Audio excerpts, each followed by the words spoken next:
Well, do you believe in God or a universal spirit?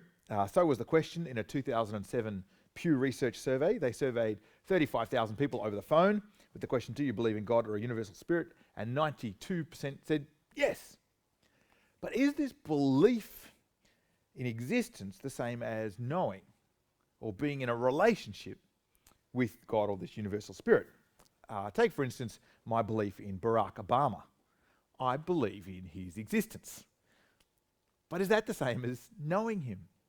It's not, is it? In fact, and also part of that is I might believe in him, but I might not know him, and he certainly doesn't know me. So that's the question. Is belief in someone's existence the same as knowing someone? Well, no, I don't think it is. So here's this question. What does it mean to know God? What would it mean to have, in the language that Christians might sometimes use, to have a personal relationship with God? Not just to know about him, but to know his thoughts, his plans, his intentions, his motives. Now, perhaps you don't believe in the existence of God, and you're thinking, well, that's a null and void question if God doesn't exist. But can I just invite you as a thought experiment to just go, well, if God existed, what would it look like to know him? So if you don't believe in God's existence, that's okay. We're glad you're here. But just as a thought experiment, maybe ask the question, what would it look like to know him if he did exist? Because in this passage, Jesus forces a confrontation that opens the door up to who he is, and what does it mean to know God in eternity. So the first idea we see is that God is the Father who heals. So in this passage, Jesus has really continued to make himself known amongst the Jewish people, his historic heritage, where his kind of racial and ethnic heritage that he's come from, but he keeps doing it at the big Jewish festivals. So here he is at the Feast of the Jews, one of the Jewish festivals, and he goes to a place called the Sheep Gate in Bethesda, if I've pronounced that correctly. And in fact, I think that's a picture. You can find a lot of pictures of this pool. Up until the 19th century, they kept saying, this place doesn't exist. Sure enough, they discovered it. It exists. Now, I'm actually not super sure that is a picture of it. I found lots of pictures of this, but I wanted to try and find an archaeology website from a university or something like that. I couldn't manage to find those two things put together. But if you want to chase down the relationship between archaeology and the Bible, there's a great article there on Be Thinking. Just that reference, and we'll put it up on it's on Facebook already. So the focus now, though, is this location, this pool. And because of this pool with its 5 covered colonnades, what do you get there? Well, verse 3. Here a great number of disabled people used to lie. The blind, the lame, the paralyzed. One who was there had been an invalid for 38 years. And then the camera zooms in. When Jesus saw him lying there and learned, it says actually in the original language, and knew that he'd been in this condition for a long time, he asked him, do you want to get well? Now, it's interesting if you've been reading John's Gospel as a narrative, and we've seen all the incredible things that Jesus has done, you want the guy to say, yes, please. But he doesn't know anything about Jesus, and I think that this next bit highlights that. Sir, the invalid replied, I have no one to help me into the pool when the water is stirred. While I'm trying to get in, someone else goes down ahead of me. So the pool was a place that people went to get healed, or at least to get soothed in some way for their body or their ailment. And the man goes, yeah, look, but I've got no one. So he's got I think that's true, he's got no idea who is asking him, would you like to get healed? Completely unknown to the person of Jesus. And so Jesus says to him, get up, pick up your mat and walk. And at once the man was cured, and he picked up his mat and walked. Now, just a couple of interesting comments in the text. In the original language, it doesn't use the word invalid.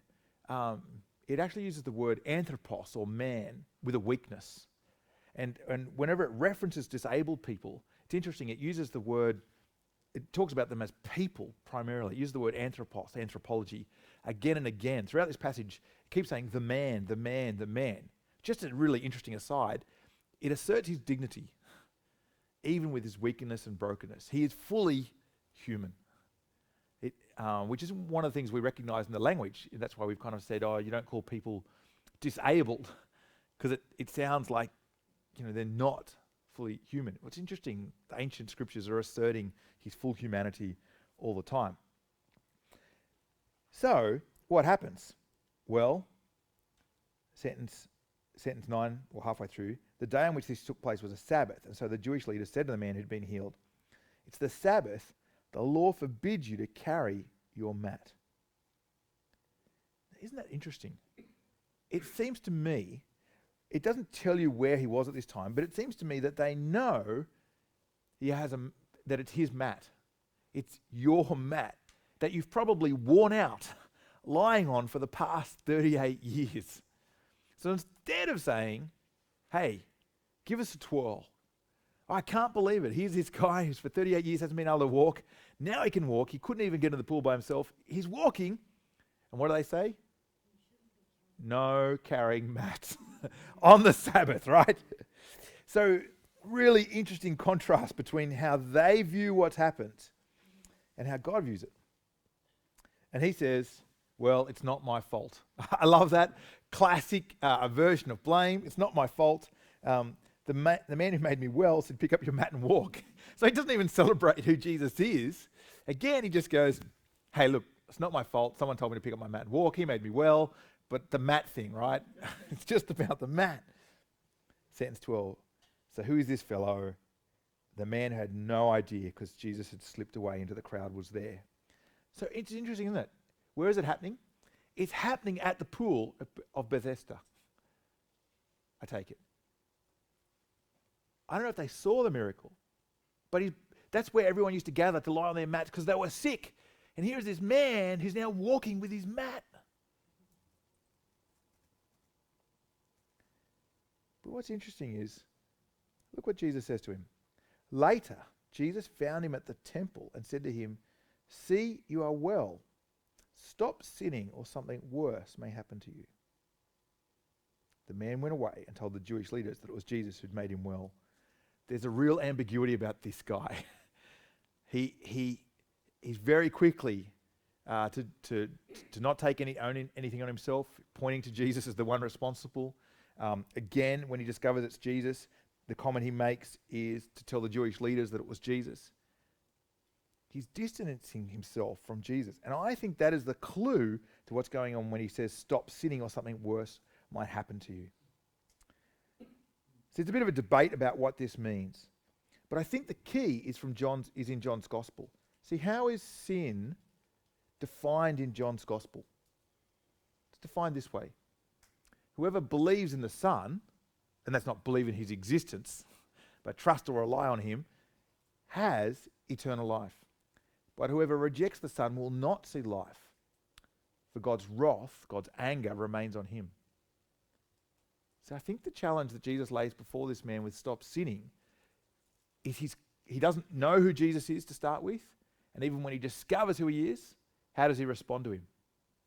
Not in thanks, not by coming to him, but by sneaking off to the Jewish authorities and dobbing Jesus in. What's his sin here? He refuses to honor Jesus. I think that's what Jesus is saying when he's saying stop sinning. He doesn't honor Jesus. He refuses to honor Jesus. But here's the interesting thing. Why does Jesus do it on a Sabbath? See, Jesus could have picked any day of the week. Why do it on that day? The guy had been there for 38 years. One more day, one way or the other, wouldn't have mattered. Why did he do it on that special day that would have upset the Jewish leaders? Well, the clue is found in the next couple of sentences. So because Jesus was doing these things on the Sabbath, the Jewish leaders began to persecute him. Listen to this answer, it's very important. In his defense, Jesus said to them, "My Father is always at his work to this very day, and I am too working." For this reason, they tried all the more to kill him. Not only was he breaking the Sabbath, but he was even calling God his own Father, making himself equal with God.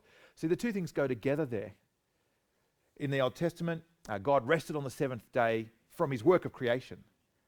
But he was always at work saving people and rescuing people.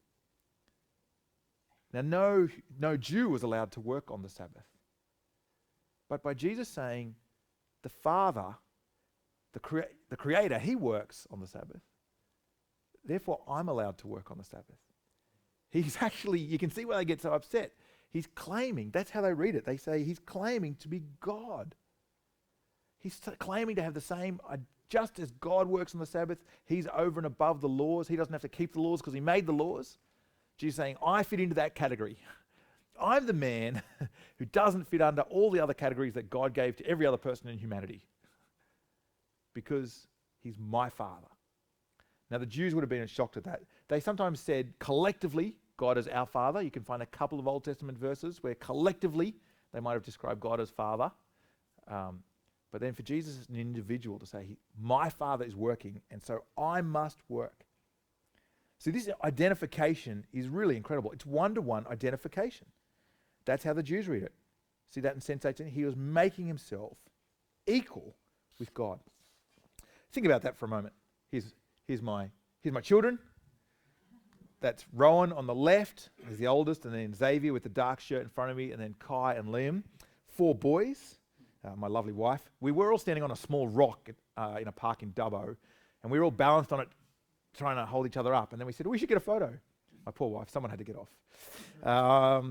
So there they all are. Now, you can, Rowan's cheekiness in the green shirt. If you know me, you know Rowan. Xavier's love of risk. He's the kid who broke his jaw at Easter. If you know me, you know something about him. If you know Kai, you know Liam. You know something. But the claim that if you know them, you know me. We'd never say that, would we? Even if you knew my children, it wouldn't be the same as knowing me. Can you hear the power of Jesus' claim here? He's saying, I identify one-to-one with God. If you know me, you know God. But there's more going on here. There's more going on. Not only does this